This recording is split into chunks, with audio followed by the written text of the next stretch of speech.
Welcome in to episode 80 of the Two Pad Stack podcast. Glad to be back. I'm your host, Ace, alongside me, once again, my buddy, Jake. Jake, how are you? I'm doing good. We're alive. I know. It's been a while since we recorded, man. Life has been a very crazy, crazy time. I know you've got a lot going on in your life. I have an incredible amount going on in my life. So we are still here. Two Pad Stack is still alive. Eventually, hopefully, maybe the cadence will increase. We'll see. We're just flying by the seat of our pants until things kind of chill out a little bit here. But you know who else is also flying by the seat of their pants? The Boston Bruins. Boy. And what a start to this year. And who really had this, penciled in? Like, where are the Boston Bruins at right now compared to what your expectations were of them, Jake? Honestly, be well beyond what I was expecting. I was expecting them to not be the worst. They wouldn't be like Buffalo territory because they've got actual goaltending in Jeremy Swayman and Jonas Corposalo. But I was expecting the offense to be pathetic. I was expecting the defense to still have some growing pains in front of Swayman. Not that the unit is bad. They've got McAvoy and Lindholm and everything's okay there, but I just didn't think that they would be as staunch a unit and then get overpowered because basically the game would be on them. So honestly, I'm extremely surprised with how they're doing in a positive way. Yeah. How about you? No, 100%. I mean, it's like going into the season, especially after the deadline that they had last year, it was like, all right, well, this is going to be one of those stereotypical transitional years, right? Like, thank goodness the Boston Bruins and Don Sweeney, the front office, when they went into their spending frenzy, spending first round picks into the perpetual future, it felt like, to try to load up on teams that were, pegged as contenders. They didn't trade this first. So I was like, all right, well, you know what? I'm okay with if they take a little bit of a, retool year and take a step back, because we own our own first round pick and it very well could be a lottery pick again this year. And apparently the Boston Bruins have no intention of owning their own lottery pick this season. And right now they are currently sitting second in the Atlantic Division, based only upon games played, because they're technically tied for first with the Tampa Bay Lightning right now, with a 19-13 record. And one of the things that's really interesting about that is that they are the only team in the National Hockey League without a loss in the overtime or shootout. So no extra time losses with the Boston Bruins. And what does that say to you, Jake? It says to me that they're doing something that we really, really, really begged for under Jim Montgomery and Joe Sacco the last 2 years, is that they're playing 60 minutes of hockey. Is that the bell ain't over, the game ain't over till the fat lady sings, the clock strikes midnight, the game timer hits double zeros, goose eggs. They're actually playing full periods, which is something that, again, we haven't seen the last couple of years. That Marco Sturm, I don't know if it's a system thing or just he's on them 24/7, 365, but they've been playing decent hockey every single bit. And, they're not a great first period team. I'll admit that. But the fact that they, can hang on enough and they're enough of a third period team where, the later you get in the game, the rougher it is to play against them. That's a nice trend. Yeah, and it is. I mean, like, the thing with this club is that it seems like they're not afraid of playing 1-goal games.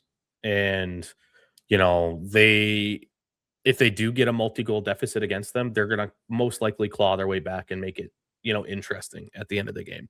And if they do have a 1-goal lead, it's not like every time where Jim Montgomery's Boston Bruins tried to just clog up the neutral zone and just close out a win and just played for the win. It feels like they literally can, throw a wet blanket over the other team and close things out. And then, when they do get a rare rush going the other way, we saw it just last night against Winnipeg. The Bruins were pretty well hemmed into their zone the entire first quarter of the third period. They get an odd man rush going the other way and the puck's in the net. And they're able to convert on the opportunities that, I didn't really see a lot of that happening last year, right? One of the things that most people had questions about with this roster going into this season was, where are the goals going to come from? And I think one of the big reasons why the Boston Bruins have not just stayed afloat, but done pretty damn well so far is the performance of Morgan Geekie. And that's been pretty well, discussed around, NHL media circles. For a bit there, he was tied with Nathan McKinnon for first in goals scored to the league. But what's your take on the whole Geeky situation? How is he doing it, Jake? Honestly, credit to him for just nose to the grindstone hockey. He's become a much more shoot first forward, and just the opportunity to be on the top line that he's earned. In the beginning of the season and for a lot of last season, a lot of people said it's because of David Pastrnak. Pasternak's become like David Krejci-esque. And we've said it too, that Pasta's become David Krejci-esque. And, Pasta's feeding Geeky, and that's why he's getting so many goals. Well, we saw Geeky score like 5 goals in 4 games when Pastrnak was out. So it's clearly not just that he plays with David, and even still, they're split up now. So it's Yeah. not in so far for anybody else but Geeky being a humble guy, nose to the grindstone. If he's considered for Canada for the Olympics, that's awesome. But he literally said it's just a dream. I don't really feel like I even belong there. So he's just doing what he needs to do. It's very much the ethos of what the Bruins need to do. It's very humble, hard-nosed hockey. Yeah, I mean, he shows up to the rink wearing like a Carhartt jacket, and it's like, all right, this blue collar town is. I don't know if you can even call Boston a blue collar town anymore, but like it's that whole mentality is just it just moves the needle for this market, and Morgan Well, Geeky, speaking of friend of the jackets show. and Morgan Geeky, after what happened in St. Louis, I feel like the jacket trend's not going to become a thing. Yeah, the puffer jacket should go to the player of the game instead of the damn wrestling belt. But That'd be um, hysterical. yeah, I mean, like I said, the vibes per 60 must lead the league right now. These guys want to play for each other. I always laugh about it. I talked about it before, but like it doesn't matter. Like another guy on the other team wants to get tough. There's 3 guys on the ice that can also beat the shit out of you. Like you want to start running your mouth when Tanner Janot's out there. Well, guess what? Kaslick's out there and Zadorov might be out there too. Like there are like 4 or 5 guys that are not afraid to just beat the piss out of you, and I really do think that that's been a mitigating factor for some of the rough and tumble stuff. I don't think many players are going to try to take any. You know, they're not going to try to do anything they shouldn't do with this roster, which is really cool. I think that, and we're going to name this episode this. Going into the season, Cam Neely and Don Sweeney, specifically Cam Neely, was like, we needed a little more piss and vinegar in this roster. And yeah, I do feel like that they're getting the piss and vinegar that they were looking for. Oh, yeah. I think they've needed that piss and vinegar. You're not wrong. Zadorov, Kastelik, Janot. Honestly, most of these guys on the roster, I think they play for one another, and they can get into the mix with anybody. Peaker can stand to do it maybe a little more, but these guys play with a lot of intensity and a lot of bang. Before Chuck's injury, he was playing with a lot of boom in his game. I think that's really a great identity for this team to have, and I think it's piss and vinegar in more than just the hitting and fighting fashion. I think that, they want a team to feel like they have piss and vinegar in their mouth when they're playing against them. There's like, oh, really? We have to play the Bruins? Like, they're going to put up goals against us and beat the shit out of us? Like, it's in every single aspect of the game that piss and vinegar lives, not just necessarily being physical. Yeah, 100% agree. It's not just the physicality. It's not just they're going to punch you in the teeth. It's how hard it is to get through the neutral zone against this team and their systems. I got to give Marco Sturm and his coaching staff a lot of credit for how stifling they have been and, helping out their goaltenders. And, speaking of goaltenders, it's been great to see Jeremy Swayman have a resurgence so far this year. He's played 20 games so far. He's 13-7, so he's giving you more than his fair share of wins compared to losses. And there's been some games where he's been outright dominant, and it's been great to see him do that, because there were times last year where they just kept going to Swayman and going to Swayman and going to Swayman when I'm like, well, you probably should have gone to Korpisalo, because Korpisalo played just as well, if not better, than Jeremy Swayman many times last season.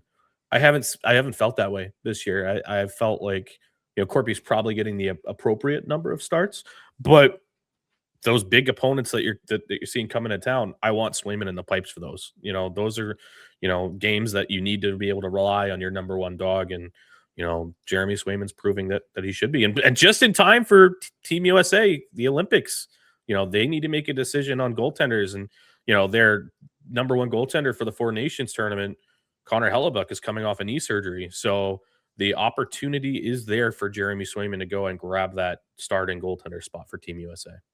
Between Jeremy Swayman and Jake Ottinger, I think that there's a lot of opportunity for a goaltender for Team USA. But you're not wrong. I think that for a majority of the season, Swayman has looked calm, cool, and collected, especially in comparison to Linus Ullmark, who kind of had a rough game last night. I think both of the goalies did, but I think that Swayman for a majority of this year has looked way more settled in, way more focused. There haven't been stories about him, and I think that's the best thing about it, is that there's no drama behind the scenes. There's no signing craziness. There's no I'm doing my preseason with the BU hockey team and a whole bunch of other coaches. He very much this offseason seemed to work hard. We talked about it with the World Championships over the summer too, that he was able to be a badass and win gold with them. I think it got into his head that, yes, I am a good goaltender still. And that confidence has carried over throughout the season so far. So we don't get to do this often, but it's not Bruins related news, but we'll talk a little bit of live breaking news from the NHL circles right now. You're not going to have to see Stuart Skinner in Edmonton Oilers uniform anymore. He is going to Pittsburgh with Brett Kulak and a second-round pick in exchange for goaltender Tristan Jarry. So Jarry is going to be the new starting goaltender for the Edmonton Oilers, and I find that pretty fascinating for a Friday morning. Is that really an upgrade to Stuart Skinner, though? I mean, I would say that Jarry's had a decent resurgence this season, but I don't think Stuart Skinner's a very good goalie. And I think he's probably a big reason why the Edmonton Oilers did not get past the Florida Panthers in the last two finals. So, I can't blame him for taking a risk and moving on. I mean, I would have probably moved on from Stuart Skinner 2 years ago, but yep, I probably wouldn't have done it for Tristan Jarry, though. No. And do I love this price for Tristan Jarry? I don't know. And maybe this is the Penguins kind of saying, okay, we're going to move on from this whole thing. Maybe we'll see Crosby and Malkin traded at their deadline because Stuart Skinner is not a great goalie for them. You could have just dropped those final two words from that sentence. In general, yeah. Stuart Skinner is not a great goalie. In general, he's not a good goalie. He'll flip on his head for one game and then shit the bed for 5. So yeah, he's a goalie. I feel like maybe this is Kyle Dubas seeing the writing on the wall and being like, okay, maybe it's time to figure something else out and start the tank. Yeah. So back to Bruins. Sorry, I just had to talk about that briefly. Talk a little bit more about the current forward combos. And I feel like Marco Sturm has a lot of decisions to make. Obviously, this is pending finding out what happened last night to Victor Arvidsson, what they're going to be doing there, because Arvidsson had gotten injured in the Montreal game. He just recently came back. Has looked pretty good, too. I think he's up to 7 goals in the season or something like that, which is he had that nice one-timer goal a couple days ago. Yeah, his random slap shots off the rush will just feed families.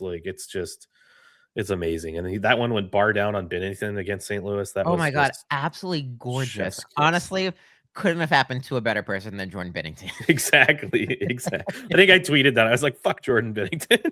As soon as that went in. Oh boy. But the lineup decisions are going to be interesting now because, I mean, you've got Geeky up top in the top line wing spot with Elias Lindholm. And they have, I think, Steve's up there, or who's been one hell of a surprise this season. What a call up! I was and I know Mate Blumel is still on IR. I still don't know what happened to him, but I was always pressuring for Mate Blumel over Alex Steves. I wasn't super impressed with Steves in the preseason. I didn't really see a lot out of him. I think he probably just had a garbage preseason. Yep. But the effort that I've seen out of him during these regular season games, his forechecking, it kind of reminds me of Mark Kastelik's forechecking. His speed and tenacity on the forecheck, getting his body on the defenders, that's forced a lot of chaos, and it's directly resulted in quite a few goals for his line mates.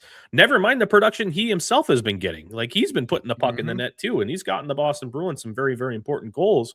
I mean, we talked about it earlier in this episode. Big question going into the season, where are the goals going to come from? Anybody not named David Pastrnak going to score some goals? And obviously Morgan Geeky's doing it, but, they're getting depth scoring from, Pavel Zacha, Casey Middlestat, who's been looking good, Victor Arvidsson, Alex Steves. So it looks good when you can go ahead and have these guys that, aren't necessarily pegged as NHL goal scorers, and they start putting the biscuit in the basket. You know, we talked a lot about the depth of this lineup you just mentioned there. There's a guy you didn't mention who I really want to highlight, who I think has been a stud and is finally rounding into his form, and that's Fraser Minton. Mm, His hockey IQ has been through the roof all season. I don't think I've seen, honestly, I don't think I've seen a game where I've been like, he's made an egregious mistake. He's in the right place at the right time, making the smart plays. And finally, the goal scoring is coming. It wasn't necessarily reflecting on the stat sheet, but it's coming. 2 goals against St. Louis. He's putting the puck in the back of the net in multiple ways. I'm so excited to see him start to blossom. yeah, yeah. It's I don't like using this compliment often because it's lazy and it does a disservice to the person I'm referencing to. But I see shades of Patrice Bergeron in Fraser Minton's game. He is, almost always in the right place. He's still got a scoring touch to score like good goals when he needs to. Like he's getting into the slot and getting nice shots on goal there. But where I notice him most is like in a back check situation where he will strip the opposition going the other direction of the puck and he'll rotate in the defensive zone when the Bruins are playing man coverage. I see both defenders behind the net and I start to panic, but there's Fraser Minton sitting in the slot protecting the house and keeping his goaltender safe. So, yeah, I mean, the maturity we're seeing out of Fraser Minton, I have to remind myself that he's only 21 years old. And kudos to Don Sweeney and the Bruins professional scouting staff again, because that Carlo trade looks like yet another Boston swindling of the Toronto Maple Leafs.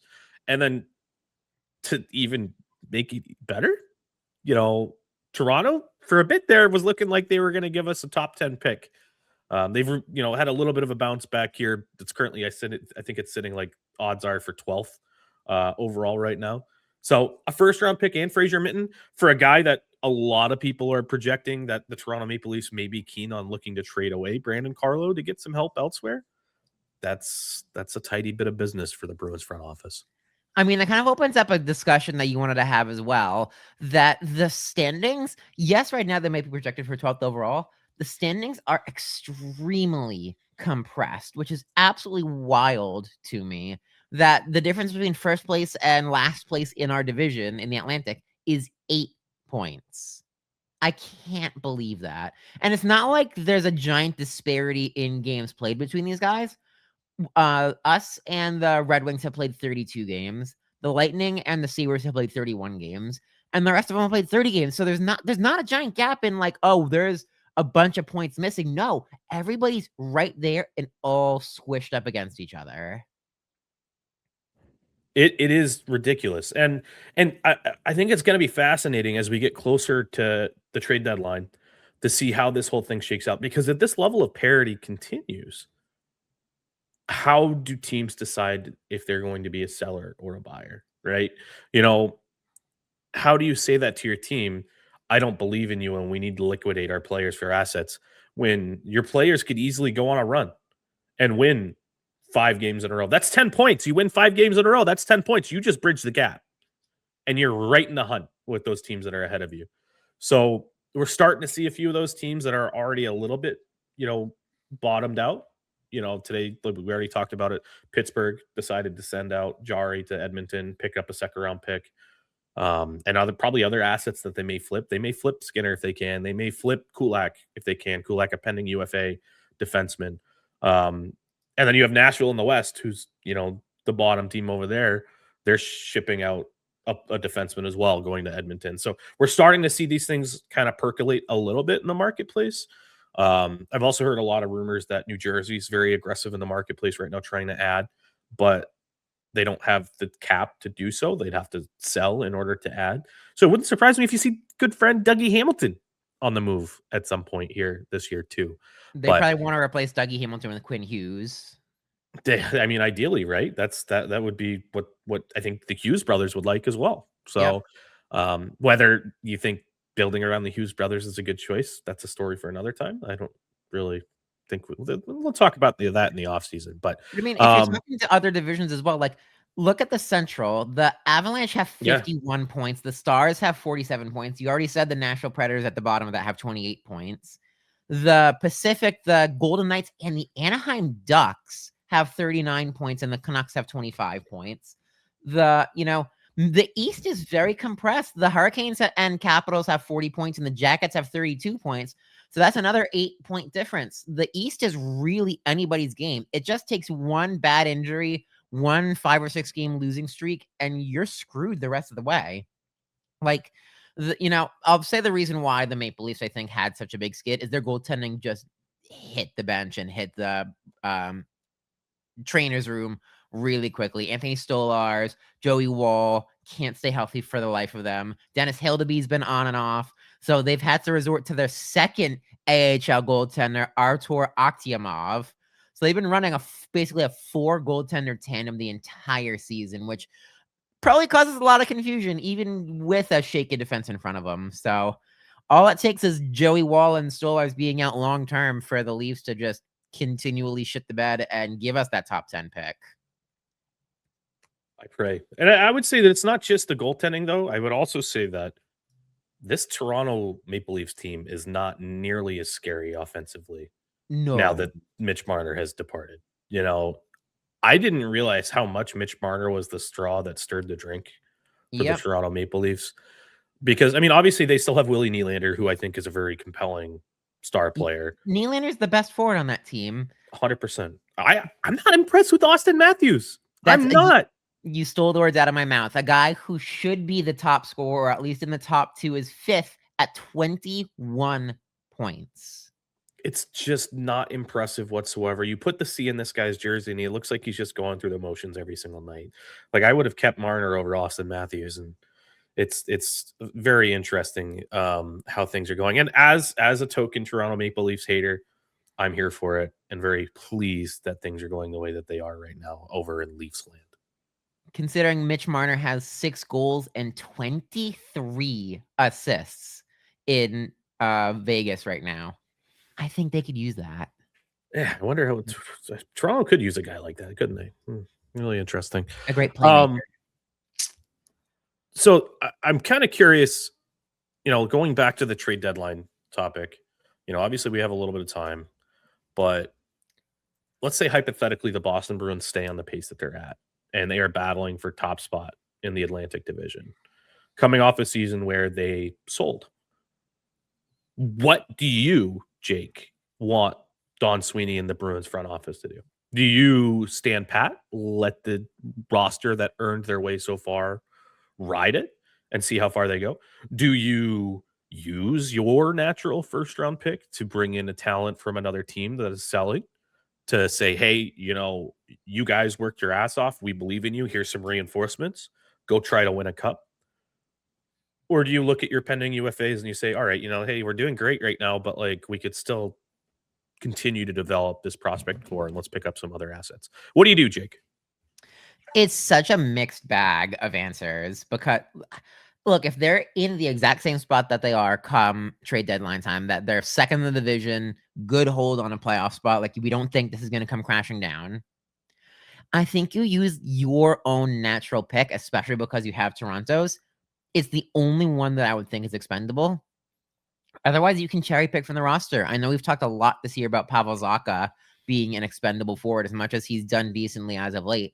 I still view him as an expendable forward. So if you can send him out to get better talent up front or to get an even stauncher defense back there and see, I don't know if Riley Tufte or Matty Patra are ready to do what they want to do with the NHL, Fabian Lysell, and you just kind of shuffle the forwards along that way, they could totally do that. You don't touch the picks you got from Toronto and Florida.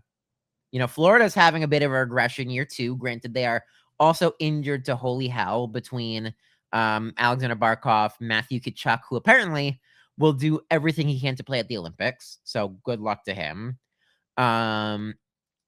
They have 32 points, which is a point less than Toronto. And so if they keep this up between this year and next year, those assets are super valuable.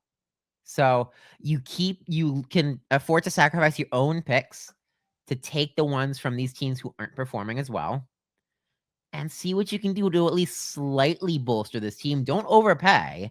That's my big caveat. I don't know if it's going to be a seller's market, a buyer's market. Just don't overpay for whatever asset you're going to get. That's all I asked Don to do. I think it's worth an ad. It's not worth a super ad. It's not worth a super sell. I think it's worth at least minorly adding to this team to see what they can do. Give them some confidence. Give these young guys. I think I've said this about a couple teams. Young teams need playoff heartbreak, which inevitably this Bruins team will end up with. They're not cup contenders. Could they make the playoffs? Absolutely. I think that they're a good shot in right now.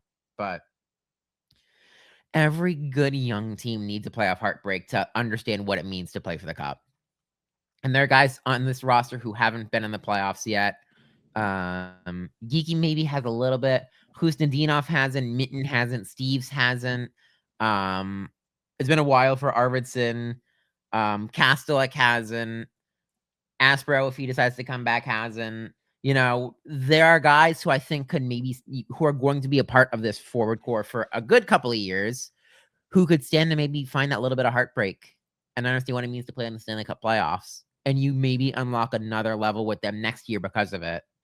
Not that I want the Bruins to lose, but just knowing the inevitabilities of what that means, it might be a good lesson for the future. Yeah, 100% agree. I do think that my opinion on this is that I would stand pat. I would not shed any futures. I would continue to make the draft selections that you've amassed for draft capital. I mean, suddenly the Boston Bruins are looking like they actually have a decent prospect pipeline. I mean, you've got, Will Zellers, who was just invited to Team USA World Juniors camp, who is like tied, I think, for one of the leading scorers in the NCAA for freshmen, which is fantastic. Hagens is doing Hagens things. We have Dean Letourneau, who is going from an abysmal first rookie year with Boston College to turning into, a legitimate scoring threat, power play guy right in the slot, garbage man. And not just a garbage man. He's got a nasty one-timer too that he scored a few times for Boston College as well. I know you love seeing BC successful, Jake, but it's looking like the Boston Bruins have a decent little prospect core, and if you can keep supplementing it, and you say, hey guys, we went into this season expecting to sell, and you guys have gotten me to a point where I'm not going to sell.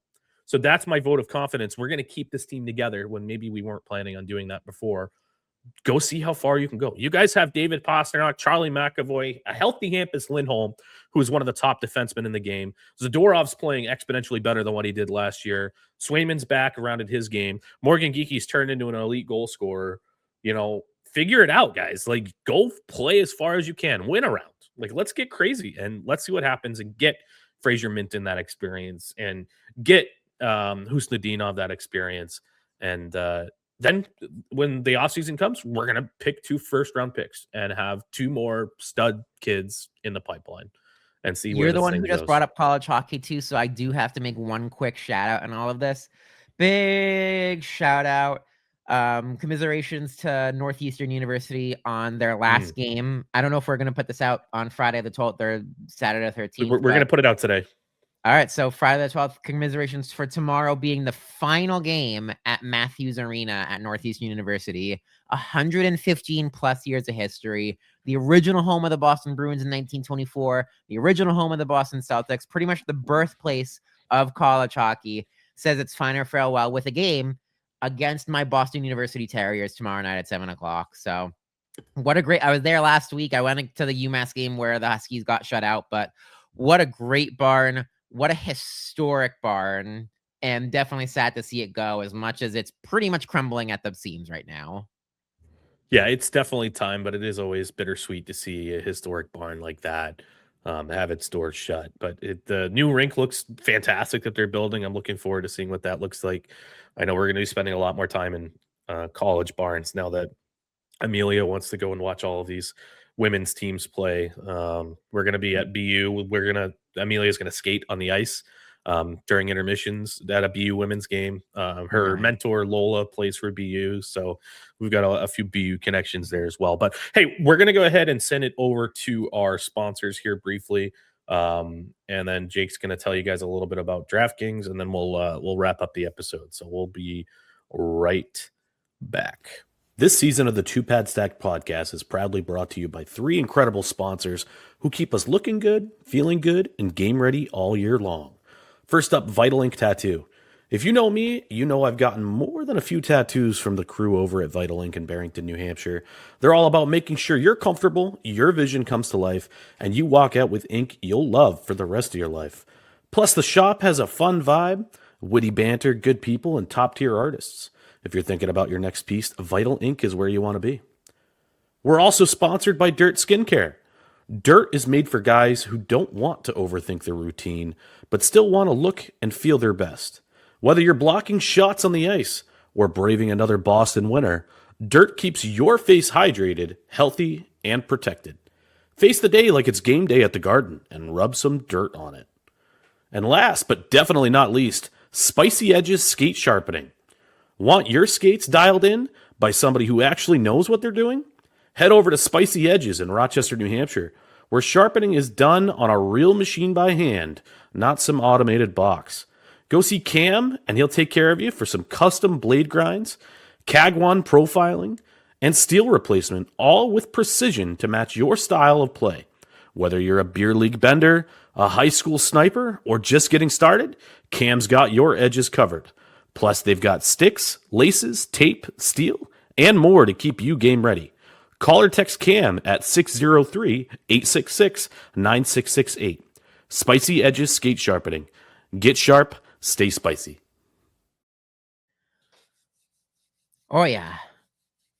I just got a new pair of Bauer Vapors, actually, so maybe we're going to have to use our nice sponsor there to get some sharpenings over the course of the near future. But There you go. before we head to that, you know, the jaw-dropping moments that make hockey, you can experience them all with DraftKings Sportsbook, an official sports betting partner of the NHL. Now, Missouri listeners, you St. Louis Blues fans, you don't have to worry about playing the Bruins anymore, but you can start betting because DraftKings Sportsbook is now live in the Show Me State. And so any new customers, including the ones in Missouri, this one's for you. Bet just $5, and if your bet wins, you'll get $200 in bonus bets instantly. Download the DraftKings Sportsbook app and use code THPN. That's code THPN to turn $5 into $200 in bonus bets if your bet wins. In partnership with DraftKings, the crown is yours. If you have a gambling problem, call 1-800-GAMBLER. In New York, call 877-8-HOPE-NY or text HOPE-NY. That's 467-369. In Connecticut, help is available for problem gambling. Call 888-789-7777 or visit ccpg.org. Please play responsibly on behalf of Boot Hill Casino Resort in Kansas. Pass-through of per wager tax may apply in Illinois. 21 plus age and eligibility varies by jurisdiction. Void in Ontario. Restrictions apply. Bet must win to receive bonus bets, which expire in 7 days. Minimum odds required. For additional terms and responsible gaming resources, see dkng.co/audio. Limited time offer. Copyright NHL 2025. All rights reserved. Woo. Nailed it.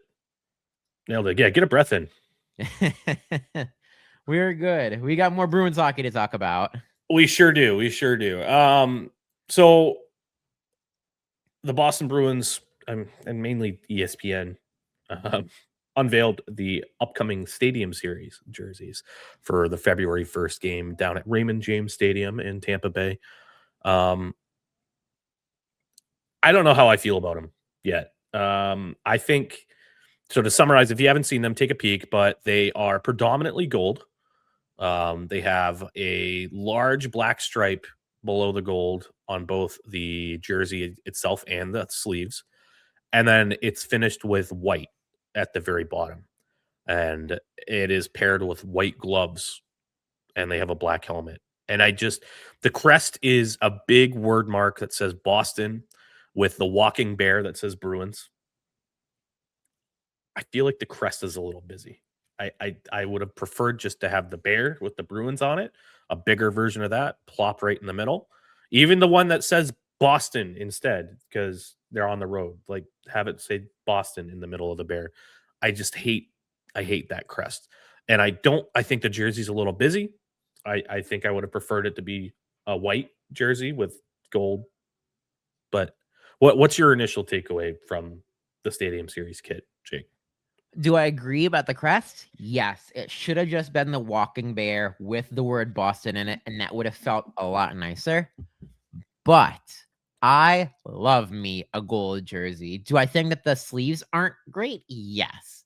And would this work better with black gloves because it's a color on color game? Absolutely.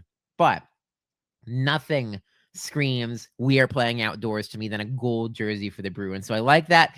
It's kind of their little wink and a nod to basically almost every other time that they've been outdoors. It's a predominantly gold uniform. How about that new kind of shoulder yoke slash, I guess we're going to see it on the pants, maybe the B with the bear claws through it. Maybe that'll inspire one of our guys to get pads like Simone Zajic had when he came over from the Czech League this preseason, get some bear claw pads. Like the on Jarl ice Halak set. pads.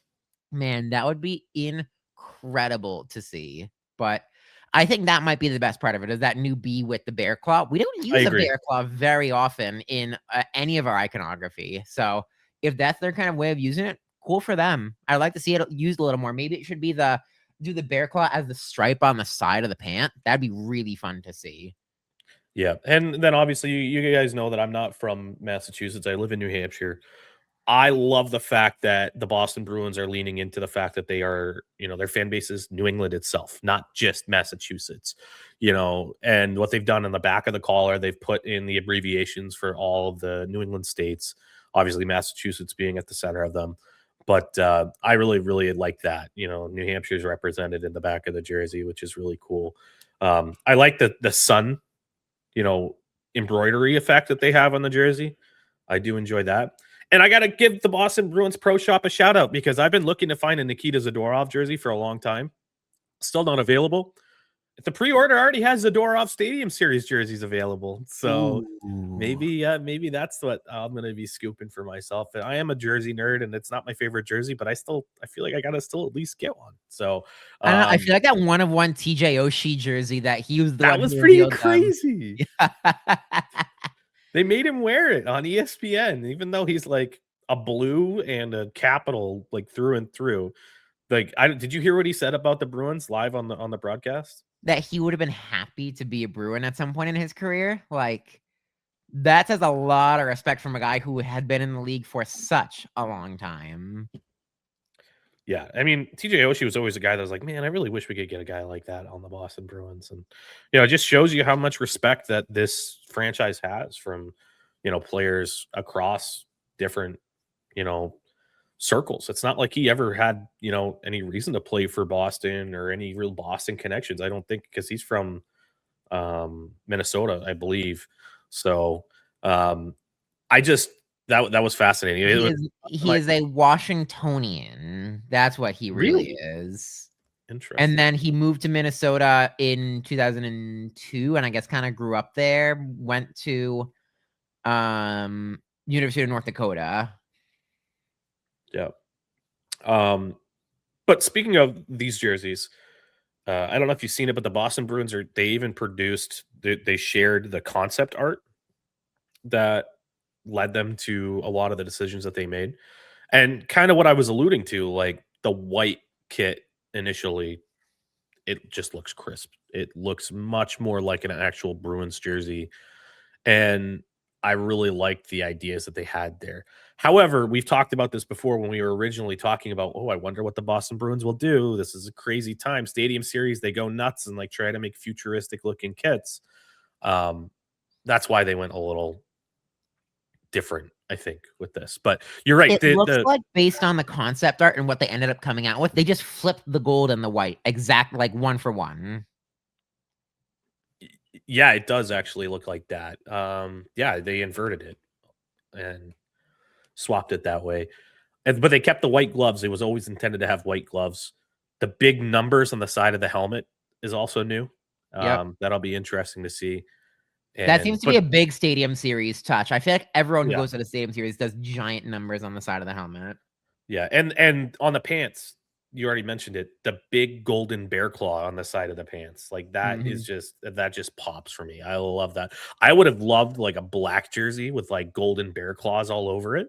Yeah. Like that would have been really cool. But I hope that I can find myself a nice hat, like a nice hat with that bee with the claw on it, like a black one with that would be sick, or even a gold one. So that'll be cool. Can I also say that Tampa's is really bad? Oh, just brutal. I'm not impressed with their jersey at all. Like the logo, it's the same thing that I thought for the Bruins logo. You know, in the banner behind them when the reveal first happened, you could see the bee with the bear claw through it, and then you could see like this pirate themed thing, a crest for Tampa Bay on the other side. I'm Mhm. like, guys, just get rid of the logos that you have on the front of these jerseys and put those on the front of the jerseys because they look so much better than what you chose for both of these teams. Honestly, completely agree with you there. I've said all along that, so people who don't know necessarily what Tampa's all about, they're about pirates, which is really hysterical, but they have a big parade, I believe in April of every year called Gasparilla, where they just all get on their boats. They have a bunch of pirate boats. Everyone's on their speedboats and cocktail boats and whatever, and they just drink a crap ton. It's probably the most dangerous party ever, but it's fun as hell. And so they should absolutely have leaned into Gasparilla theming, done on the front a skull with bolts coming out of it as the crossbones, and that would have looked incredible. You know, honestly, they could have even gone as far enough. We're playing at Raymond James Stadium. They could have used the creamsicle colors. I don't mind if teams completely change their identity for a game like that. If they use the creamsicle colors with, even if it's the exact same jersey that they have right now with creamsicle colors instead, it's like 1,000% better of a jersey. Like I will say that I like the lightning effect in the body of the text, Yeah, but you could have still done that with the numbers and the letters on the back. You didn't exactly. need to have a big TBL down the middle. Like I don't know. I feel like the Fanatics designers kind of missed the mark with both teams. I mean, like I said, I know you like the Bruins jersey better than I do. I'm gonna give the Bruins a 6 out of 10. So it's still passing grade. Yeah. I'm giving Tampa Bay a 3.5 out of 10. I do like the baby blue with the dark blue. That pops really, really well. But it's just that logo on the front is just abysmal. It Why really doesn't Tampa falls use off. baby blue more often as a color? I don't know. Ever since Pittsburgh left it, like I figured like Tampa really should lean into that It's more. Like, so much of a better accent color for their like somewhere in between royal and navy blue that they have as their primary color. yeah, But I'll give Tampa's a 3 out of 10. I don't like yeah. them. I'll give Boston's a 7.5 out of 10. I think, Okay. yes, the crest is a little busy, but I don't mind the rest of it. I'll give it good credit for what they've done. I feel like the Boston one also would have been better if they just didn't do the white. Just go right Yeah. back to gold and just do black and gold because our That it colors might are have not been too close to the Lake Tahoe jerseys. Granted, I love maybe the Lake Tahoe they were jerseys. so good. So good. I have a Taylor Hall one. That's one Oh of my my favorite god. jerseys that I I've have. got a pasta So one, so I feel okay about that. yeah, I feel weird having a Taylor Hall jersey now still, but yeah. I also have a Linus Allmark jersey, which is also not doing a whole lot in my closet lately. Oof. But yeah, I mean, I think it's gonna be interesting. I think I'm gonna pick one up just because I'm a jersey nerd and I want to. Yeah. Um I was originally gonna go down to this game, but my schedule's just not gonna allow me to do that. And I'll be able to watch it from the comfort of my home on I national get TV ya. and I mean, you talking about the Gasparilla thing? I mean, the Stadium Series logo literally is a pirate ship. Yeah. So, hopefully, a lot of the SH or the SHs, you can see what's on my brain. A lot of the NHL players, they don't like the cannons at Nationwide. Hopefully, the Bruins are Oh, ready for it at Raymond James. oh, yeah, I bet there'll be a crap ton of them. Yeah, absolutely. Any closing thoughts? Stadium Series stuff. Hopefully, it's a good game. That's all I ask for. Good ice, a good game. That's all I want out of it. I don't care. It's great to talk about what they look like. They better look good on the ice. Yeah, yeah. A little piss and vinegar out there in the middle of the football field would be fun. Oh, yeah. Yeah, so I'm sure Castlick or Gino will try to find a dance partner. Oh my god, I would love to see one of them pull a Deion Sanders and, plant the, stick right at center ice if they win or if they score a goal or something like that. You just put a plunger on the end. Exactly. That'd be hilarious. All right, so we're gonna pivot here. We've got about 10 minutes left that we're gonna be recording. And I want to talk about something that's been fun for Jake and I. I've talked about it before. I partake in a community called the Simulation Hockey League. It's basically the easiest way I can describe it, and correct me if I'm wrong, Jake, but I compare it to like fantasy hockey mixed with Dungeons and Dragons, right? Yeah. So essentially, you are assuming the role of a hockey player. You create a hockey player, you choose where he's from, the handedness he or she is from. You choose the handedness, what position they play, and you get entered into a juniors draft. So much like a NHL prospect going through their processes on finding out, what juniors team are they going to play for or what college team are they going to go to, your player gets drafted to a juniors team. And from there, you learn all these other people, and you are playing for a team that's run by a real person, and everything is done in a sim engine called Franchise Hockey Manager 10. So FHM 10 is a computer application that basically runs as a sim engine. You import all of your players' attributes, all of your teammates' attributes. The coaching staff designs lines with your teams, and then you go ahead and have your season simulated, and you're able to see how your player performs.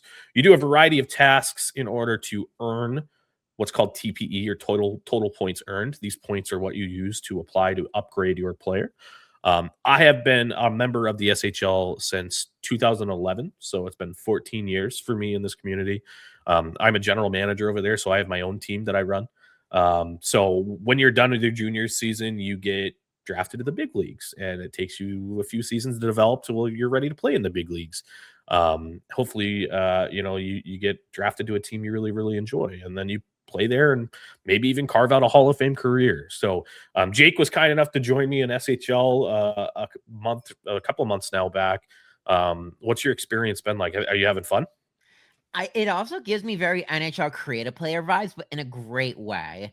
It starts basically from the moment you get to create your player too. You get approved by the head office, and then you get scouted. You have people reaching out to you saying, "Hey, what kind of earner do you want to be? Like, do you want to have jobs in the league in the near future? What kind of player do you want to be? Do you have a model for him?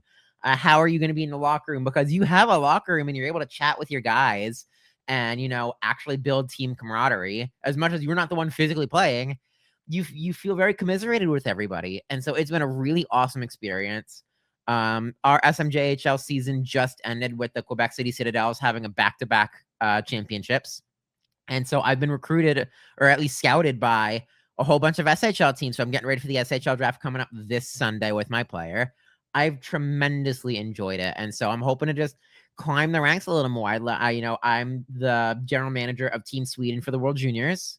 So I'm learning Franchise Hockey Manager 10 a little more, learning tactics, and eventually I'd love to parlay that into a GM ship somewhere, whether that's in the SMJHL or up with the big kids. So I'm really enjoying it. And I think the tasks, don't think of the tasks as just like, there are easy ones that click a button and you just get some points, like, and it makes sure you are staying active. But you get to be creative and fun, like come up with your own pregame mix, or write a 150 word minimum prompt about how your player does on road trips. What do they do to kill time? Who do they sit with on the bus? You can, even if you don't want to write, you can create graphics. If you're a Photoshop guy, Canva, whatever, you can make a graphic with some criteria attached to that. I think it gives you a lot of freedom to actually flesh out who your player is, give them a fun identity. It's been tremendously enjoyable. So anybody who wants to join in, reach out to us. Don't use Ace's name. Use my name. Ace is the recruiter. Ace is the recruiter. Yeah, that's what you got to do. But you can check it out. Also, you can go right on the website, www.simulationhockey.com, and you can find us there. They also have an awesome Discord server where everybody's super, super, helpful and polite and everything. And love to answer. They have a mentorship program. If you say, "Hey, I am confused and don't know what to do," they will assign you a mentor to help kind of walk you through and show you the ropes for a little bit. Yep. And once again, not a new community, been around for 15 years or so now. So come check us out. It's a lot of fun. And hopefully you can maybe play with Jake or I at some point. But that's going to do it for today's episode. A little bit of a shorter one, but this is going to go out today. So it's going to be all, at least time relevant, which is a nice change of pace. And we will be back at some point here in the future. On behalf of myself and Jake, thank you very much for your listenership and being patient for the next episode. And hopefully we'll have some more fun stuff to talk about for next time. So we'll catch you then. Happy Peace. holidays.